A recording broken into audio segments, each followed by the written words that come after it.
But what I wanted to do in this video is talk about what a Bitcoin is in more general terms and what differentiating characteristics they have compared to other approaches.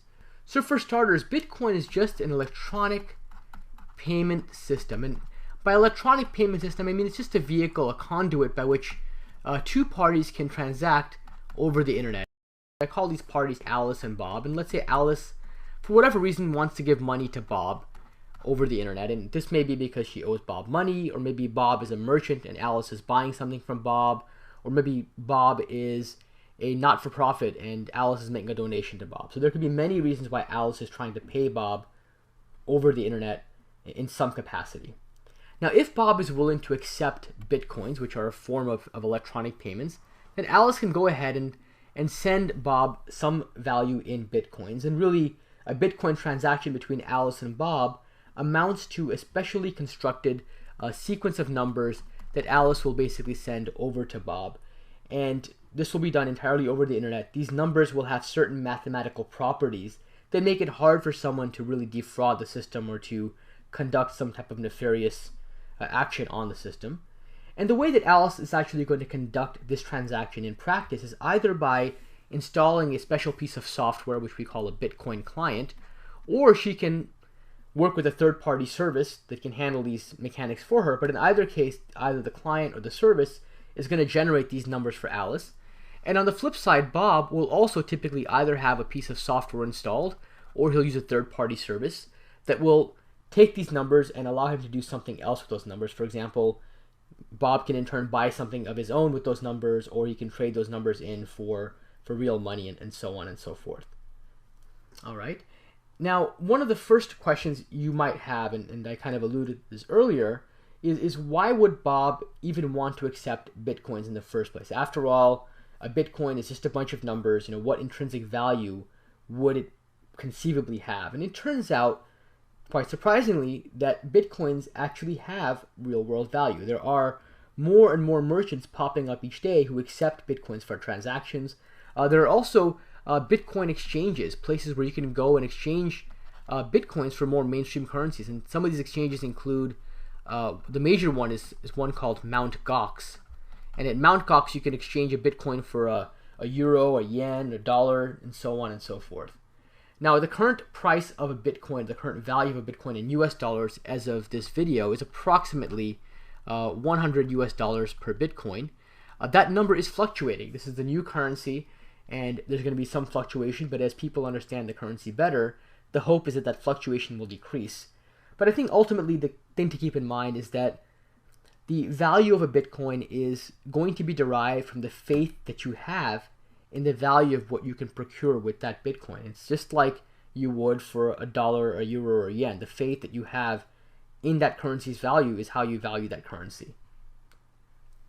Now, another question you might have is why do people even bother with Bitcoins in the first place? I mean, aren't there other more standard ways? Why couldn't Alice and Bob use PayPal? Why couldn't they use a credit card number to transact? Why couldn't Alice just send Bob an electronic check?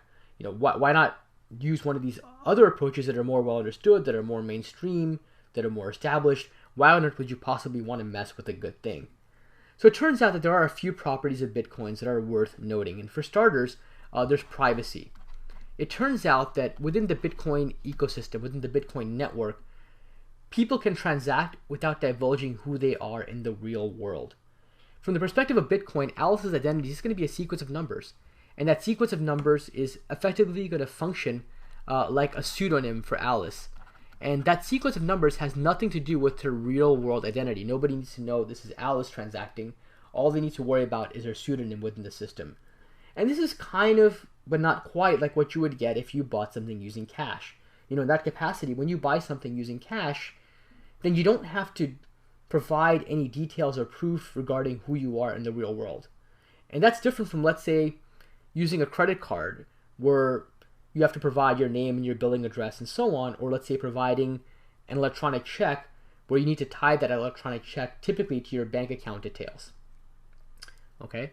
Now, I do want to also mention here that sometimes when you have a cashless or a transaction that uses cash, there is now the possibility that people might try to use these transactions for malicious purposes to buy illicit goods and services That definitely is a risk that occurs when you provide anonymity and privacy, but there are certainly legitimate reasons why somebody might want to conduct a transaction privately and not have the whole world know what they're transacting.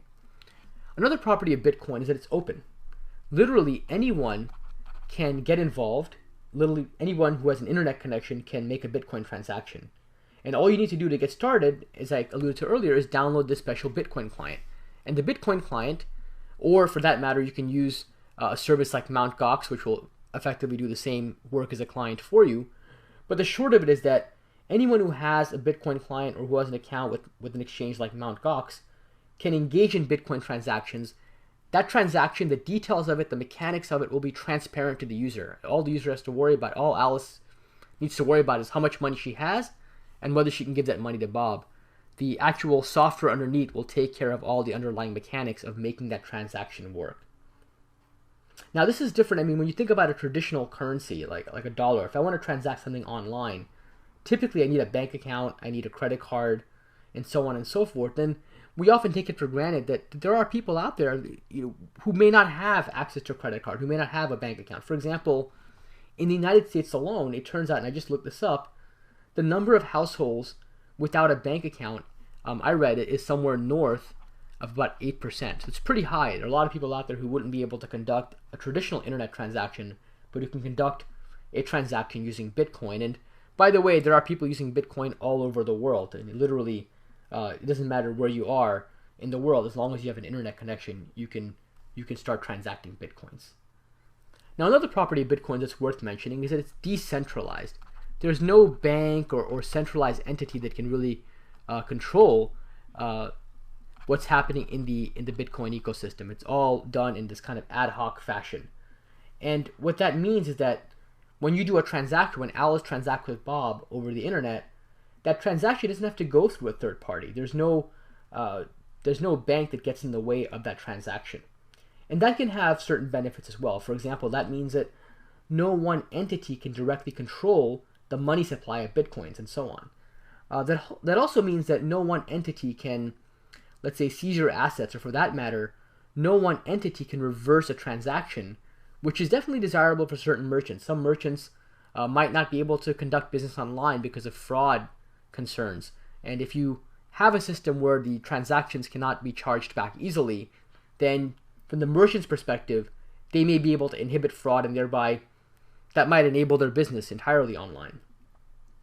Now, I want to point out that this last property of decentralization definitely causes concern among some people around Bitcoin. After all, when you think about it, a central authority like a bank does perform an important function in the context of a traditional currency. For example, banks might validate currencies. They might validate transactions against fraud.